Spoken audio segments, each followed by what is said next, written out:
নূর মোহাম্মদের আদর্শে গড়া এই তো আমাদের ঘর, মানবিকতার হাত বাড়িয়ে দেব কেউ রবে না পর।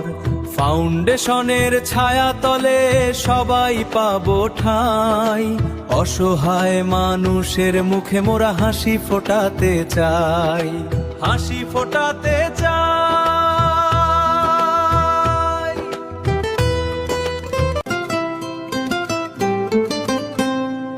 অন্ধকারে জ্বালবো আলো, মুছবো চোখের জল, একসাথে সব লড়বো মোরা, বাড়বে মনে বল।